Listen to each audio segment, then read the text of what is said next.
Gabi na naman ako nagising neto kaya tamang unat ako at nag-iisip nga pala ako kung anong kakainin ko ngayon. Kaya dali-dali ko na nga palang chinek yung kawali ko nung ulam no. Pagtingin ko nga konting corn beef na lang no kaya tamang timpla pala muna ako dito ng kape. Nagkape ka na naman Kuya Charlie Boy, hindi ka na naman makakatulog na madaling araw niyan. Umaga ka na naman makakatulog niyan kaya gabi ka na nagigising eh.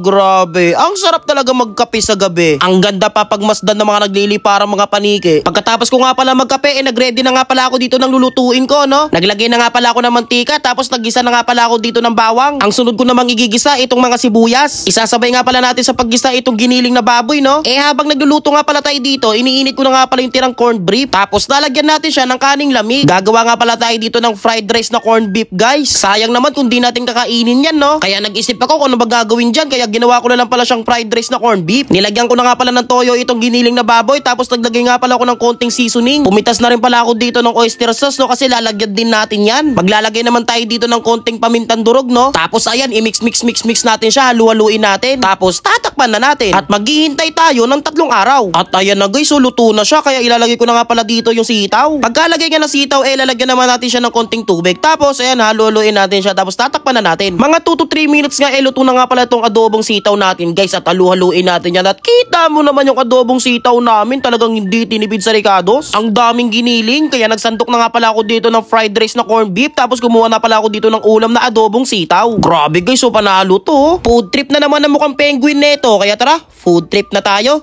So guys, kagigising lang pala natin at nagluto nga pala ako ng adobong sitaw. Tapos niluto ko na rin pala yung tirang kanin.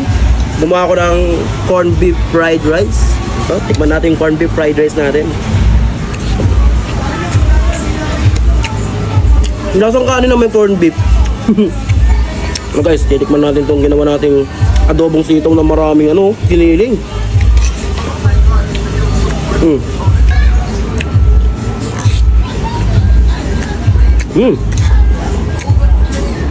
Perfect. Mas masarap siguro guys kapag pinartner mo siya sa plain rice na bagong saing. Sayang nga lang kasi yung tirang kanin kasi wala nang kakain.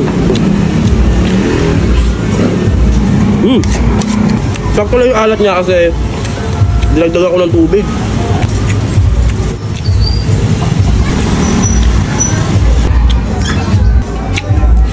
Guys, try nyo magluto na ito. Madali lang.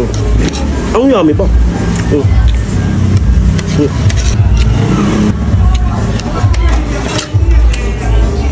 Neka lang. Try natin sa plain rice. Ito guys, bagong saing.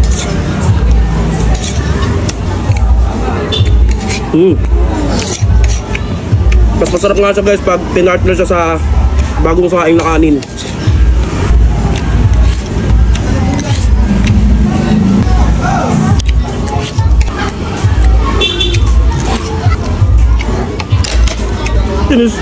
Grabe. Guys, magluto na rin kayo nito. Nga pala guys, nag-order din pala ako ng isang platter ng siomay no. 32 pieces, 350 pesos. Grilled siomay at steamed siomay na siya. May kasama na ring sausawan yan. Perfect to panghandaan. Kaya guys, mag-order na rin kayo ng siom bites. Panalo.